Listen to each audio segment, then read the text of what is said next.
So I want to read to you his obituary because I was already disturbed by this, I think for obvious reasons.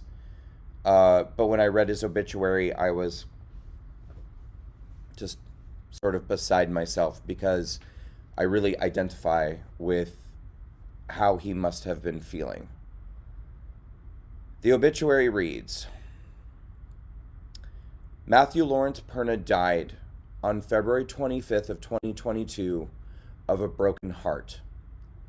His community, which he loved, his country, and the justice system killed his spirit and his zest for life. Matt was an amazing man. In his 37 years, he experienced more than most people do their entire lives. He graduated from Sharpsville High School in 2002. Then he went on to graduate from Penn State University. Matt loved to travel and lived in Thailand and South Korea during his life, teaching English to school children. He traveled extensively throughout Europe, Asia, South America, India, and the United States of America, making lasting friendships everywhere he went. He went on a mission trip to Haiti and also took many trips with his parents and brother Steve. Matt enjoyed conversing with all walks of life, especially the elderly. It was not unusual for him to strike up conversations with complete strangers, always eager to learn from others. Matt enjoyed running long-distance races, held medals from several states. He enjoyed reading every day. He owned an extensive library of books. He loved music of all types and played piano and saxophone. He was an adventurer who loved trying different cuisines from all over the world and experiencing as many different cultures as he could. Matt loved animals, especially dogs. But when a sickly kitten made her way onto Matt's porch, he nurtured and cared for her and named her Hinoki. He loved her dearly, and she was his roommate. He attended the rally on January 6, 2021, to peacefully stand up for his beliefs. After learning that the FBI was looking for him, he immediately turned himself in.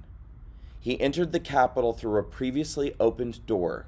He did not break in, as was reported, where he was ushered in by police. He didn't break, touch, or steal anything. He did not harm anyone, as he stayed within the velvet ropes taking pictures. For this act, he has been persecuted by many members of his community, friends, relatives, and people who had never met him. Many people were quietly supportive, and Matt was truly grateful for them. The constant delays in hearings and postponements dragged out for over a year. Because of this, Matt's heart broke and his spirit died, and many people are responsible for the pain he endured. Matt did not have a hateful bone in his body.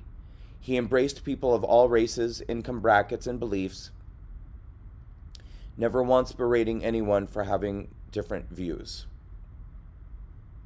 Matt is survived by his loving father, Lawrence, his brother, Stephen, his grandmother, Rosie, and several aunts, uncles, and cousins who will never stop missing him. He was preceded in death by his amazing mother, his grandparents, Henry and Millie, as well as his grandfather, Frank. Matt had a very special relationship with Frank, who he greatly admired and missed very much. Matt attended Central Community Church in Transfer, Pennsylvania. He was a Christian who read his Bible daily. Matt's family stood by him during his devastating ordeal and are extremely proud of his passion for life and his pursuit of many dreams. His actions last year are not looked down upon. Instead, his family is grateful and humbled by his courage. They say God never gives anyone more than they can handle. That statement is not biblical, nor is it true. Rest easy, Matt. You are finally free.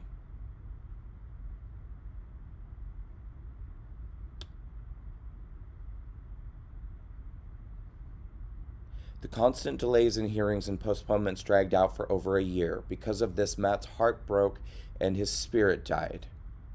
And many people are responsible for the pain he endured.